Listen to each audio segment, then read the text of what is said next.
Hello everyone, I'm OzzyJtv and welcome back to some Strange Horticulture. I'll be honest with you, I've just had yet again another sort of slight YouTube accident where I've accidentally managed to record 2 videos without any mic being played, which is my mistake, but it means that I'm going to be re-recording where we left off. So we just finished at the end of day 8, at the end of Friday, and I basically have just started. We've got this new letter which says, "Into Bay, a noble elder stood silently, watching starry skies." And we're learning a bit more about this young woman who was taken in by the sisterhood and given a home. It was a chance for redemption, a new start. So I wonder if this person is either going to be the Arya or potentially this Jade Stranger, this person in the mask. So apologies if you're not going to see some of these puzzles I will have already solved. I say off camera, on camera without any audio. But I think it's best that we just start again and get some live feeds. The other option is that I would just record my own audio over the top of the video that we already have, but I think that's not the way forward. So we have quite a bit of things to do here. First one, and I will tell you, I got this in record time, and I do have proof in the previous video, is this one I found right away, and basically what it's trying to ask us to do is it's saying into Bay, which is where we start, and then we follow the cardinal direction or the compass directions of the first letter of each word. So basically we're going north, east, south, south, west, south, south, and we find myself on a patch of moorland surrounded by jagged peaks and menacing clouds. A distinctive plant stands out against the swathes of purple heather, and there, another. And there we go, we've got 2 new plants, so I will put those in the blue section. One of the other things I did, unfortunately, was I reordered all these plants in alphabetical order earlier, but I'm not going to do that now because I am unsure which way to go. The other thing I worked out was what these are to do with. I tried all sorts of things. I tried ordering them, as you can see here, from sort of smallest number of petals to most number of petals, and then I realised that this little nose that's poking out here seems to correlate with this little gap.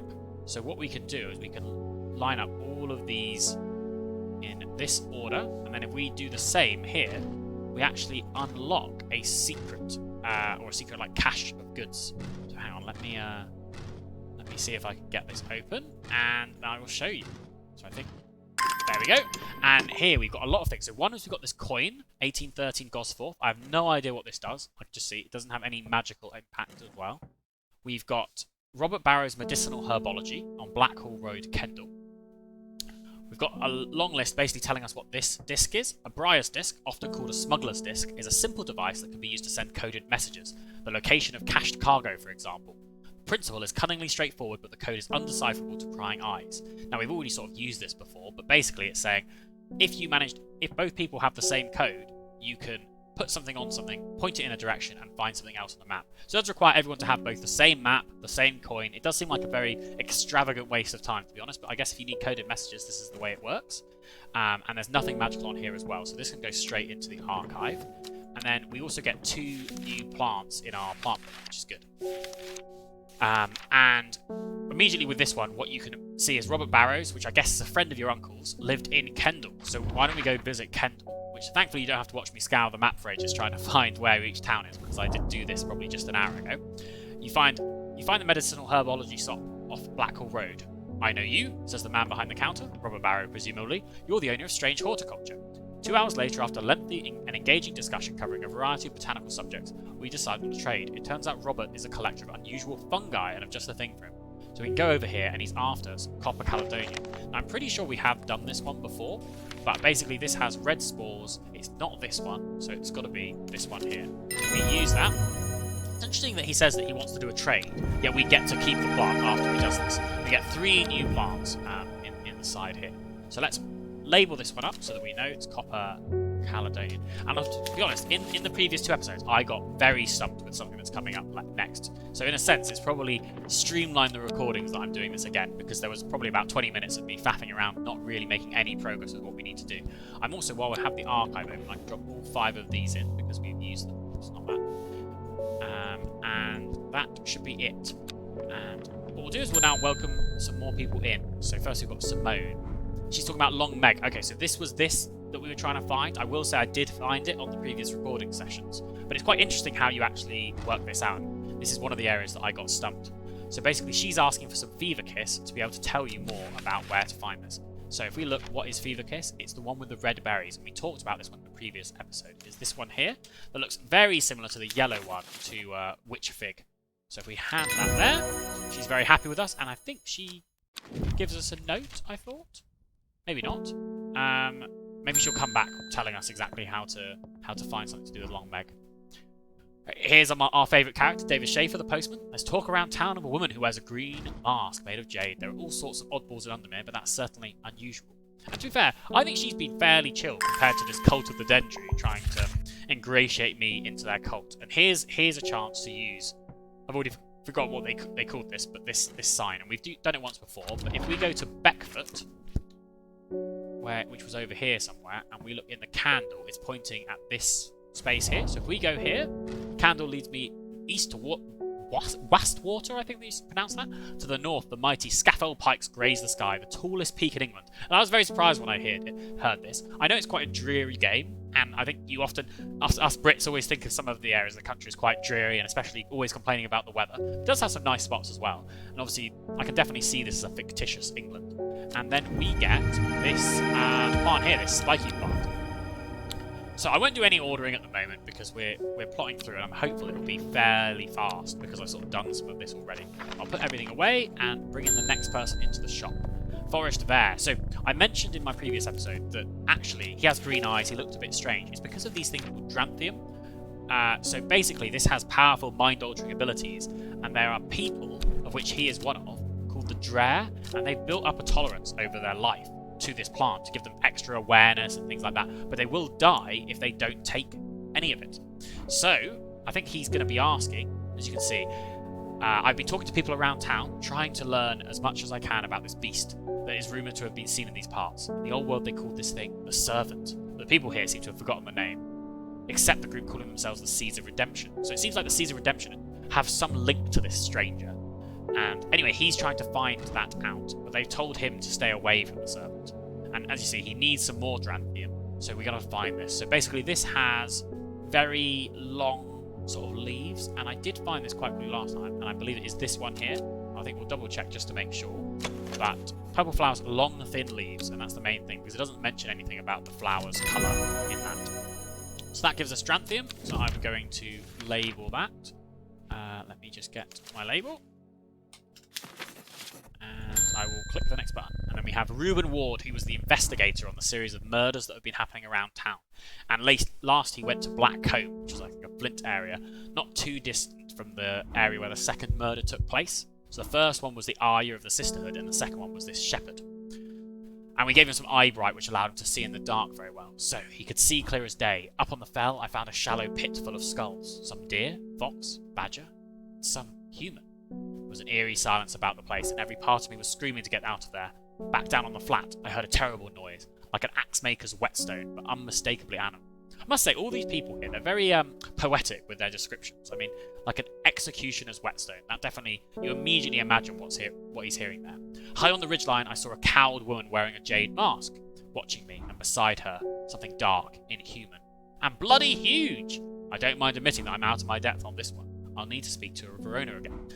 So that sounds like it's the Jade Stranger or whatever her name is. And we have been helping her recently, but this seems a bit scary. It almost sounds like maybe she's not the nice person, or at least nice but mysterious person we thought she was.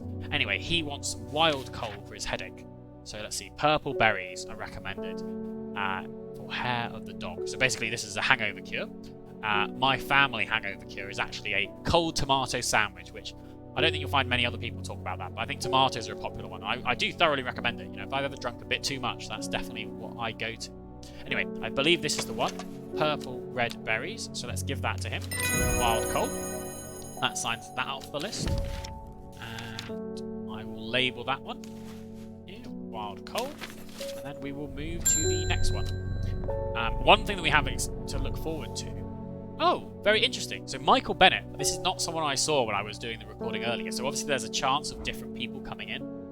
My neighbour has a foul-smelling mushroom which she says can ward off evil spirits. It's a horrible little thing that attracts flies. I'd rather that than sit and do nothing. So I wonder if that's this one here, the Sunset Mountcap. There's something very strange out in the woods. Interesting. I have no idea what he's asking. Is he asking for that mushroom as well? He hasn't really explained himself at all. This is the most cryptic clue I've ever been given. Let me just double check this. Sunset Mountcap. The Sunset Mountcap. As an unpleasant odour, it is thought to deter unwanted spirits. So I assume he also wants this. And yes, he does. Okay, that's useful to know. And we've sorted that one out. Just double checking that there's anything else that we can do here. Start a long meg. I mean, I could do this now, but let's do it the proper way and go through the steps. Now we've got Verona Green. So this was the occultist, or the cultist scholar that was helping the investigator out. Poor Reuben, he looks a little worse for wear this morning. He took it hard when his wife died and never did quite give up with the drink. I think I know what ritual was performed at the stone circle. It all adds up. It was a summoning spell. Someone called to something across the void. Maybe this is the Jade Stranger with that weird creature that he saw. And with the state of the body all torn to shreds, I'd say they succeeded. And then the Gilded Dendro really got me thinking. Found this in Dr. Worthing's bestiary. A little light reading for you. I'm headed to Grisdale Forest again. The sisterhood will know more. So, I said this last time, but he says light reading, and it's the longest letter we've had so far in the game. But anyway, it has many names. Some call it the Woken Dendro, believing it to be related in some way to the deadly Gilded Dendro plant.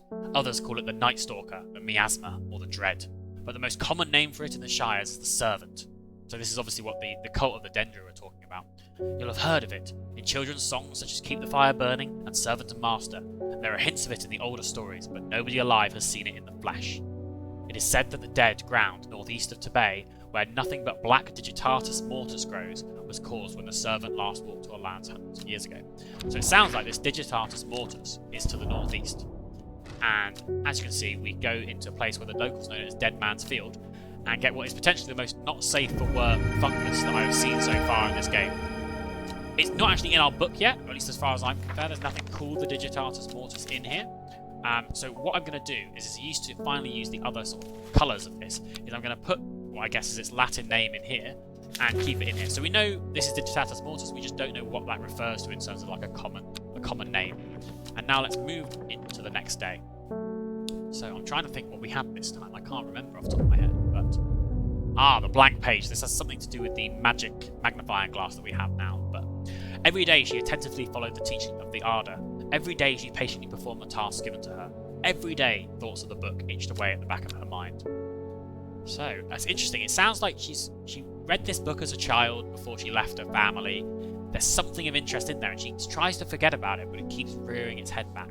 So anyway, first thing to do is let's see what this says. A secret uncovered is a secret no more. 2 miles north of Foxfield. So, Foxfield, I believe, was here, 2 miles north, and I see 3 ravens circle above, their caws and croaks cleaving the silence. An omen. I take what I came for and leave. And there we go, there's a new plant. This spiky one here that was giving me no end of grief earlier on. I didn't find out what it did, I just kept using it in the wrong circumstance, I'll be honest, so it wasn't particularly helpful. Anyway, let's start Sunday. David Schaefer's back again with a letter. I believe this has something to do with Long Meg, so we might be able to progress on that front. In reference to your question the other day about Long Meg, I'm afraid I do not have an answer, but Calder Abbey has a wealth of knowledge on local law. If you ever go there, the monks will request a plant from you, but they won't tell you what they want, a sort of test. They've never allowed me in to look through their stacks. Simone. Okay, so let's go to Calder Abbey. And this one did throw me a bit, but I did eventually get it. It says a small window opens within the much larger oak door. From the darkness within a voice proclaims, only a friend may enter. Now, I'll tell you what I did. I went through this whole book. I was like, Calder Abbey. I was like, there's a plant called Caldery, which I believe is this one. We never actually confirmed it, but I mean, I might as well mark it for now in red to say we're not sure. But they didn't like that. They didn't like that. And I also saw that on the page before, there was something called, or not the page before, one of these, Brimlock was a Folium Caldarius. So I tried that as well, being like Caldarius, maybe Calder Abbey. The answer was actually a lot more simple. If you remember from back in maybe the first episode or the first couple of episodes, there was this fox button that was an offering to represent a contract of friendship between strangers, and we have that already. Now, I'm trying to remember what colour it looked like, because at this point, previously, I had arranged these, and there you go, the fox button. So if we give them that, they think of you as a friend. I am a friend, I'm not trying to just get in for all of their history books and things, and it does make me think, what was it like to be a monk in the Middle Ages, right? Or a librarian, or someone that was a keeper of knowledge? Because, you didn't have any Dewey Decimal System, you didn't have any, the internet or any computers. You must have just, had an encyclopedic knowledge, if you pardon the pun, of the area where the scrolls were, where the tomes were. Maybe not too dissimilar to how we deal with these herbs. I'm just like, oh, I think I put the blue ones over here, and categorize it like that. But anyway, he nods silently when I ask about Long Meg and leads me through the abbey to a small library filled with scrolls and books. Without a word, he pauses for a moment, surveying, before selecting a scroll and handing it to me. There you go. Regarding Long Meg, there is a stone circle north of Undermere, a according to local legends, some hundreds, perhaps even thousands of years ago, a witch known as Long Meg lived nearby along with her daughters. They were wild, godless people who practiced evil magic, until one night they went too far, and Meg and her daughters were turned to stone. The tall stone that stands apart from the main circle is called Long Meg by the locals. So, we can't actually explore yet, so I'll just leave that for now. I can show you where that is. That one I did get very easily once I'd got that piece of paper, which is good. Now, this is where I actually almost had to scrap a whole episode because I was getting so stuck. And it will all make sense in a second. So, the Sisterhood are trying my patience again. If the old Arda was around, but she's not. They've kept secrets for hundreds of years. If ever there was a time to share them, it is now. They know the way to defeat this servant, some ritual or weapon or something. But their stubborn pride won't bring them to ask for help. Well, I won't sit idly by and do nothing. I'd better have a little chat with this new Arda, and I think I'll take some mountain astery with me. So, the mountain astery, I looked at this and I was like, what is this? This is some weird stem, like maybe a big plant. And it says, promotes an aura of confidence and persuasiveness. The large cup-like flowers produce a stale, damp smell. Now, I'll be honest, I went through all of this. I did all the reordering that I talked about to put all the things that I didn't know what they were to one side. And I've just noticed, actually, this should be the red, I think it's called the Red Abbot. And we definitely did find that before. I'm just going to relabel it. And similarly, we also... Sorry, I've completely lost my train of thought because I don't know why this has become unlabeled. Maybe it's just me getting confused with which episodes I've already done. And this we've already seen is grey sand vines. I'm just going to put those in. Anyway, going back to the task at hand, I was like, what is this mountain astery going to be? And I looked at all of my plants and I was like, I don't really see anything that has really large cup-like flowers. I was talking about how this is what I think of as a cup-like flower, but it would be facing the top. And I tried this one quite a few times because it mentioned the stale, damp smell, and it said rather unpleasant smell. Anyway, I probably failed about 3 or 4 times at this stage. And the whole reason for this is because I hadn't actually figured out this puzzle here that required those 5 pieces of paper. So I hadn't actually got these 3 plants yet. And what you'll see is this plant here, well actually, first I'll show you here, has a distinctive smell that reminds me of old books, musty. Sounds like a stale, damp smell to me. And you'll see these are very big flowers. So this is actually mountain astery. So no wonder, at least the reason I couldn't succeed on that is just because I hadn't got the plant yet. But it was very frustrating, and you probably would have found it very amusing watching me get more and more vexed by this. So that's mountain astery, and since we've got the will to explore, we can now do the bit about Long Meg. Well, yes, about Long Meg, but Golden Light. Start at Long Meg, which is this stone circle of the daughters, and go south 3 and east 2. And then we should get, here you go, the river in its youth here, flowing swiftly through the rocks with a melodic gurgle. Among the tall grasses that line the river bank is a much more unusual looking flower. So here we go, here is our new flower, and this we know, based on that letter, I don't know where that letter's gone, is Golden Light, or at least I assume it is. So let's name that Golden Light. And I can have a lot of stuff in the archive now, so 1, 2, and 3. And I think that might be near the end of the day. We've got one more, Thomas Green. What's he going to say? I've finished the designs you asked me to work on. Be very careful unwrapping these. Some of the glasswork is quite delicate, and I've taken great care transporting them. Okay. So we've now got lab equipment. Okay, so I did get to this just before I realised all my recordings weren't working. But it looks like we have some sort of alchemical methodology to like mix things together. So this is probably how we make Balox elixir. Now I didn't work out what these plants were. I couldn't see them in the book either, so I assume we're going to have to look at what they look like here. But what I didn't notice actually, I just saw it now, we've also got this. Patton's Guide to Fatal Fungi and Their Antidotes. So spring wax caps, sometimes fatal, can usually be cured by taking hop heart boiled in vinegar. Sunset mount cap, generally not fatal in small doses. Use crushed leaves from sour brandy to cure. Bishop's parasol, often fatal, can be remedied using the sap from lemon dandy. Copper caledonian, often fatal, no known cure. And bear in mind, we did just give this to someone. He owned the fungus shop, so I'm hopeful he knows what he's doing with it. And farmer's worry, often fatal, antidote can be made using royal gentian. Okay, well that's good. And that, I think, takes us to the... No, sorry, I'm running too soon. I thought that was the end of the day, but first we got to talk to Bethany Coleman. The new Arda wouldn't like me being here, but the forest is in danger. I spoke with Verona Green earlier. It's bad. If the danger is awoken, then it will come for us. You must place an offering at the altar of our Duina. So I got this in the last episode, and I had no idea what it referenced. So to me, that is, if we get the map up, what that is a river. We've got a mountain to either side of it, and what I assume are either some churches, or maybe just villages, and then I assume we want to go to where this woman of the woods, or this dryad, or druid-looking person is. And I was having a look through here, and I was trying to find a straight-up river, and I was like, there's this river here, which does curve slightly, but it doesn't look like it keeps going on and on. And then we have maybe part of some of these other rivers, and maybe this is at an angle, is the other thing I was thinking of. So, I'll be honest, I don't know specifically what the answer could be. I'm wondering if it is actually here, and I've only just noticed this, but this looks right to me. It's just there's no trees on the map. Is you've got Rusland here in this corner. You've got this, what appears to be a chapel of some sort or a building. And then you've got the mountains either side of the river. So let's just go here and see if we're right. It seems Beth has been able to keep her fellow sisters away from this part of the forest, for now at least. The trees are thick here too. Old too. The altar seems to belong here as much as part of the forest are. The gnarled trunks and twisting roots. I must place an offering to the goddess Ordwina. So we can either give Coldry, which says we're not well known. Some says it has applications in dark magic, but there's no substance or specifics to these claims. Those who worship the huntress, Ordwina, place this flower as an offering to ensure a successful hunt. Okay, so we know we've got that, so we'll probably give that. What's Ember Soul of interest? Ember Soul is thought to have protective properties. It is sometimes given as an offering to various deities in return for sanctuary. So, and this has, watch out for the leaves, they're razor sharp. So I think, based on that, we'd rather give Coldry, because it specifically mentions Ordwina here.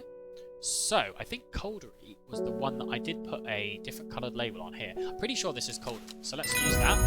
And we're right, Coldry has been identified. And we've got a new plant, Evulant. So we can change this now from a yellow to a red symbol. Put this in the archive, and then see what's left for the day. I think there's probably one more person. Here we go, Natalie Cooper. And then we'll probably call the episode once I've done this. Ah, this person. I remember this person. I'm being harassed by loonies, shouting about the redemption, saying they're going to set it free, whatever the hell that means. Well, they can take their seeds or whatever, woken something or other nonsense, and stick it where the sun doesn't shine. I'm glad someone else is on our side about this weird cult that's trying to get us to join them. It doesn't make any sense. I'm not joining their damn cult. I just want to tend my garden in peace. I'm looking for some larkshine to drive them away if they come round again. So let's have a look. What is larkshine? If I remember, it's some sort of, almost like a trap. Larkshine is a plant with a powerful defense mechanism. It releases stinging barbs triggered by a light touch. Pain is said to be unbearable and can last for several days. So it basically sounds like she's going to like trap her windowsill or something like that in case they try and break it. Sometimes confusingly called kidney flower, this is thought to be a reference to the kidney-shaped seeds held within the spiny pods that grow on this plant. So, I believe it's this one here, that I know we got earlier in the episode, is larkshine. It's got these weird sort of barbs, and then inside it will have these seeds that it's talking about. So let's name that larkshine.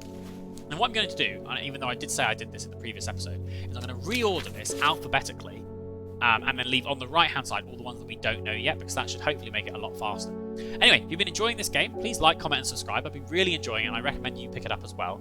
And I think we probably got maybe 2 or 3 more episodes left in it before we finished it, which will tie up quite nicely. Anyway, this is OzzyJtv signing off.